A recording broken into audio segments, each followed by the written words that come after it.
Hi viewers, welcome to our channel. ప్రస్తుతం మనతో పాటు సీనియర్ జర్నలిస్ట్ దాము బాలు సార్ ఉన్నారు. వారితో మాట్లాడదాం. నమస్కారం సార్.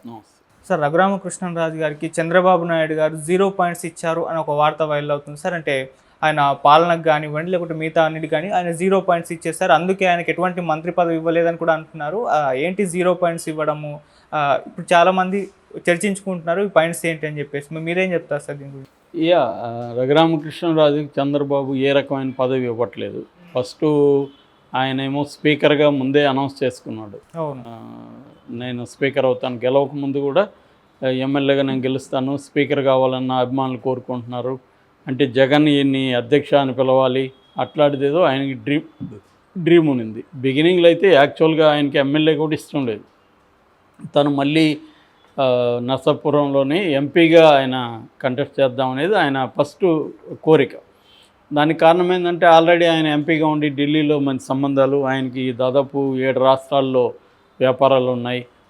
సో అవన్నీ చూసుకోవాలన్నా కూడా ఢిల్లీ స్థాయిలో ఆయనకి పరిచయం ఇంపార్టెంటు. అందుకని ఆయనకి స్థానిక రాజకీయాల పట్ల పెద్ద ఇంట్రెస్ట్ లేదు, ఢిల్లీ స్థాయిలోనే ఉండాలనేది ఆయన కోరిక. సో అది ట్రై చేశాడు. బట్ చంద్రబాబు ఆయనకి అప్పుడు కూడా హాత్ ఇచ్చాడు. ఎందుకంటే చంద్రబాబు అనుకుంటే ఆయనకి ఇప్పించి ఉండొచ్చు, అది బీజేపీ కోరుకున్న సీటు కావచ్చు, బీజేపీకి ఇంకో దగ్గర ప్రొవైడ్ చేసి ఈయనకి ఇప్పించి ఉండొచ్చు. కానీ చంద్రబాబు గట్టిగా ట్రై చేయలేదు. ట్రై చేయకపోవడం వల్ల బీజేపీ శ్రీనివాసవరంకి ఇచ్చి ఆయనకి ఇప్పుడు మంత్రి పదవి కూడా ఇచ్చారు. సో ఆ రకంగా ఆయనకి ఎంపీ రాలేదు. తర్వాత ఉండిలో ఆయనకి ఎమ్మెల్యేగా సీట్ ఇచ్చాడు చంద్రబాబు. ఆ మేరకు ఖచ్చితంగా చంద్రబాబు కొంతవరకు ఆయనకి న్యాయం చేశాడు. బట్ రఘురామకృష్ణరాజు చంద్రబాబుకి ఏ స్థాయిలో ఉపయోగపడ్డాడో అందరికీ తెలుసు మనకి. ఎందుకంటే జగన్ మీద ఏ వ్యక్తి పోరాడినట్టుగా ఆయన పోరాడాడు.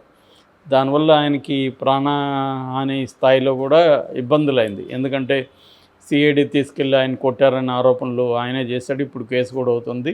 సో సిఐడి తీసుకెళ్ళి కొట్టడం కావచ్చు, ఆయన మీద రాజద్రోహ నేరం పెట్టడం కావచ్చు, ఇంకా ఆయన ప్రాణాలు కూడా ప్రమాదమైన ఆయన 5 ఏళ్ళు దాదాపు సొంత నియోజకవర్గానికి కూడా వెళ్ళలేదు. అంటే ఒక రకంగా చాలా సీరియస్ రిస్క్ తీసుకొని ఆయన జగన్ మీద ఒంటరిగా పోరాటం చేశాడు. బట్ తెలుగుదేశం సపోర్ట్ కూడా దొరికింది. చంద్రబాబు అప్పుడు ఆయనకి కేసు అప్పుడు కూడా హెల్ప్ చేశాడు. తెలుగుదేశం వాళ్ళు కూడా ఓన్ చేసుకున్నారు, సపోర్ట్ దొరికింది.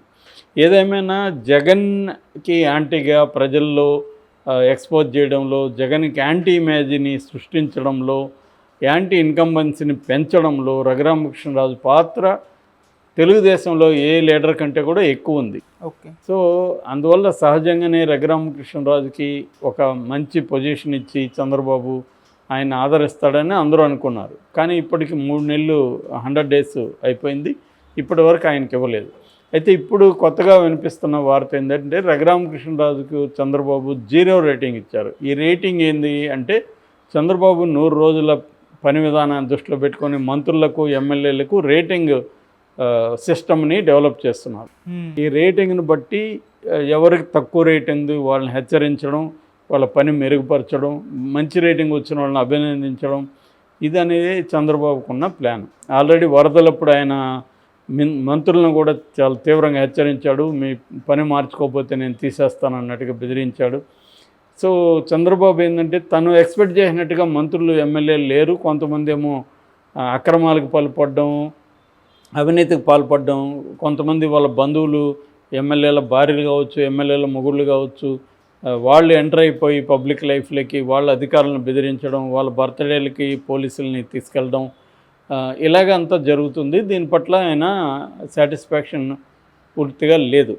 అందుకని ఆయన రేటింగ్ సిస్టమ్ పెట్టాడని చెప్తున్నారు. మామూలుగా అయితే ఇంతకుముందు కూడా రేటింగ్ సిస్టమ్ అనేది ఉండేది, కానీ ఇప్పుడు దాన్ని ఓపెన్ అప్ చేస్తున్నట్టుగా తెలుస్తుంది. సో ఈ క్రమంలో రఘురామకృష్ణరాజుకి 0 రేటింగ్ ఇచ్చాడు. ఆయన పెర్ఫార్మెన్స్ ఏమీ లేదు. ఈ 100 రోజుల్లో ఆయన పెద్దగా నియోజకవర్గంలో గట్టిగా పనిచేయలేదు అని అంటున్నారు. ఇది అనఫిషియల్, ఇది కావాలని వైసీపీ వాళ్ళు కూడా ఈయన మీద కోపంతో ప్రమోట్ చేయొచ్చు. ఓకే. కాబట్టి దీంట్లో అయితే వాస్తవం ఉందా లేదని మనకు తెలియదు, ఆ రేటింగ్ ఏందో తెలియదు. కానీ వార్తలు అయితే అలా వస్తున్నాయి. అయితే రఘురామకృష్ణరాజుకి ఫస్ట్ స్పీకర్గా ఆయన ఎక్స్పెక్ట్ చేశాడు, స్పీకర్కి ఇవ్వలేదు, చివరికి ఆయనకి ఇచ్చారు.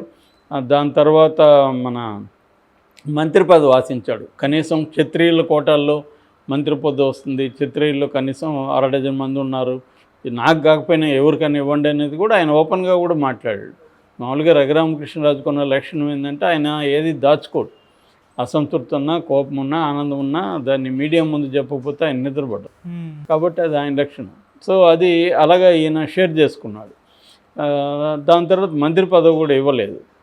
దాని తర్వాత టీటీడీ చైర్పర్సన్ ఇస్తారేమో అనుకున్నారు, అది కూడా ఇచ్చే పరిస్థితులు లేదు. సో ఇక ఢిల్లీలో కనీసం తెలుగుదేశం అధికార ప్రతినిధిగా ఢిల్లీలో ఆయన ఆశించాడని చెప్తున్నారు. ఎందుకంటే ఢిల్లీలో ఎక్కువ రోజులు ఉండొచ్చు, అక్కడ మళ్ళీ లైజనింగ్ చేయొచ్చు. ఎందుకంటే అక్కడ కూటమి ప్రభుత్వం ఉంది కాబట్టి ఇప్పుడు మోడీ ప్రభుత్వం.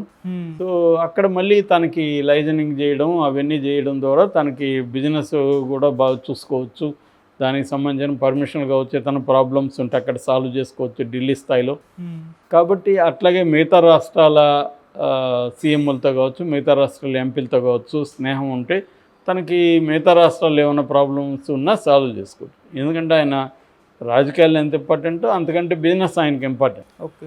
సో ఇది ఆశించాడు ఆయన. సో చంద్రబాబు ఇప్పటి వరకు స్పీకర్ ఇవ్వలేదు, మంత్రి పదవి ఇవ్వలేదు, టీటీ చైర్పర్సన్ ఇవ్వలేదు, ఢిల్లీలో అధికార ప్రతినిధి పోస్ట్ కూడా ఇవ్వలేదు. ఇప్పటివరకు ఏమి ఇవ్వలేదు కాబట్టి ఈయనకి 0 రేటింగ్ వచ్చింది కాబట్టి నేను ఇవ్వలేదు అనేది ఒక కారణం అయితే, రెండో కారణం చంద్రబాబు ఈయన నమ్మట్లేదు. ఎందుకంటే ఈయన రిలయబుల్ పర్సన్ కాదు. జగన్ ఈయనకి మంచిగా ఎంపీ సీట్ ఇస్తే జగన్ మీదనే పోరాటం చేసి జగన్ని ఇబ్బంది పెట్టిన వ్యక్తి రేపు మనల్ని చేయడం అనేది గ్యారంటీ ఏముంది? ఇతను గొంతమ్మ కోరికలు తీర్చుకుంటూ పోతే ఇతను రేపొద్దున ఇతను ఎంత పెరిగితే రేపు అంత డేంజర్. ఇప్పుడే కట్ చేస్తే ఇతని మాట ఎవరు పట్టించుకోరు అనేది చంద్రబాబు ఆలోచనగా చెప్తున్నారు. ఆయన నిన్న ఒక టీవీ ఛానల్ ఇంటర్వ్యూలో ఈ ప్రశ్న కూడా అడిగారు.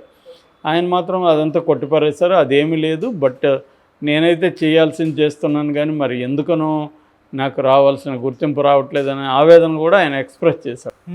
ఎందుకంటే ఖచ్చితంగా ఆయనకి తగిన గుర్తింపు తెలుగుదేశంలో వస్తుందని అందరూ కూడా అనుకున్నారు. ఎందుకు ఆయన 24 అవర్స్ తెలుగుదేశం మీడియాలో రోజు ఒక ప్రోగ్రాం ఉండేది కదా, రచ్చబండో ఇంకోటో పేరు పెట్టి రోజు ప్రైమ్ టైంలో తెలుగుదేశం ఛానల్లో ఆయన రోజు మాట్లాడేవాడు. ప్రతి అంశం మీద జగన్కి యాంటీగా ఆయన మాట్లాడేవాడు. నా ఎక్స్పీరియన్స్లో దేశంలోనే ఒక వ్యక్తి తను గెలిచిన పార్టీ లీడర్ని ఇలాగ మాట్లాడిన వ్యక్తి ఇంకొకరు ఉండరు. ఆ స్థాయిలో అతను మంచి చెడు అతను నమ్మింది చేశాడు. చేసిన అదంతా ఎవరికి ఉపయోగపడింది? తెలుగుదేశం కూటమికే ఉపయోగపడింది. ఓకే. మరి ఉపయోగపడినప్పుడు, అంత పెద్ద ఎత్తున ఉపయోగపడినప్పుడు చంద్రబాబు కృతజ్ఞతగా తనకి ఏదో ఒకటి ఇవ్వాల్సిన అవసరం అయితే ఉంది. కానీ చంద్రబాబు ఏంటంటే ప్రతిదీ క్యాలిక్యులేట్ చేస్తాడు. జగన్ లాగా కాదు చంద్రబాబు. జగన్ కంటే కూడా చంద్రబాబుకు ఉన్న అనుభవం వేరు. ఎవరిని ఎలా యూజ్ చేసుకోవాలి, ఎవరికి ఏ స్థాయిలో మేలు చేయాలి, ఇవన్నీ ఆయన క్యాలిక్యులేషన్స్ వేరే ఉంటాయి. సో ఈ క్యాలిక్యులేషన్లో ఫిట్ అయితేనే పరిస్థితి ఉంటుంది. ఇప్పటి వరకు అయితే ఈయన ఏమీ చేయలేదు. బట్ ఇంకా నామినేటెడ్ పోస్టులు చాలా ఉన్నాయి. ఇప్పుడు ఆయన ఫిలప్ చేయబోతున్నారు అంటున్నారు. సో ముందుగా 20% పైనే జనసేనకి ఇస్తారు, ఒక 10% బీజేపీకి ఇస్తారు అంటారు, మిగిలినవన్నీ ఉంటాయి. సో ఈయనకి వేరే ఏదైనా పోస్ట్ ఇస్తాడా, ఆ పోస్టుతో ఈయన సాటిస్ఫై అవుతాడా? ఎందుకంటే వందలాది మందికి ఇచ్చినట్టే ఈయనకి కూడా ఒక చిన్న ఏదో ఇస్తాడు, ఒక కార్పొరేషన్ చైర్పర్సన్ గానో ఏదో ఇస్తాడు. దానివల్ల ఈయన సాటిస్ఫాక్షన్ ఉంటుందా? ఎందుకంటే ఈయన మంత్రి స్పీకర్ కావాలనే రేంజ్లో ఆలోచించిన వాళ్ళు కార్పొరేషన్లకు ఎవరికి ఇస్తారు? సెకండరీ గ్రేడు, మిడ్ రేంజ్, ఇంకా తక్కువ స్థాయి నాయకులకి ఇస్తారు. తెలుగుదేశం గెలవడానికి ఉపయోగపడిన కొంతమందికి ఇస్తారు. మరి అట్లాంటివి ఇస్తారా? ఈయనకి ఇంకా అసలు ఇవ్వకుండా 0 రేటింగ్ అని చెప్పేసి ఈయన పక్కన పెట్టేస్తారా? ఎందుకంటే చంద్రబాబుకున్న ఐడియా ఏంటంటే ఈయన్ని కొద్దిగా పెంచి పోషిస్తే రేపొద్దున మళ్ళీ మనకి యాంటీగా మారితే ఇబ్బంది.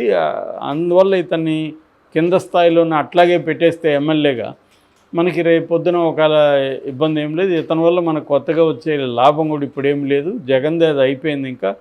కాబట్టి ఇతని వల్ల మనకేం లేదు. ఇతను మనకి ఉపయోగపడ్డాడు కాబట్టి ఎమ్మెల్యే సీట్ ఇచ్చాం, అది చాలు అన్నట్టుగా ఆయనేమో ఆలోచిస్తున్నాడు అనేది తెలియదు. ఎందుకంటే రఘురామకృష్ణరాజు కూడా ఏమి చెప్పలేకపోతున్నాడు ఇప్పటికైతే. ఆయనకైతే అసంతృప్తి ఉంది, కానీ దాన్ని ఇప్పుడు బయట పెడితే మళ్ళీ అసలుకే మోసం వస్తుందనే భయం కూడా ఆయనకు ఉండొచ్చు. కాబట్టి ఎందుకంటే గతంలో అంటే తెలుగుదేశం మీడియా ఆయనకు ఉపయోగపడింది. ఇప్పుడు ఈయన కానీ రెబల్గా మారితే వైసీపీ మీడియా కూడా ఈయన పెద్దగా ఏమి ఈయన్ని ఫోకస్ చేయి, హీరోలాగా అయితే ఫోకస్ చేయదు.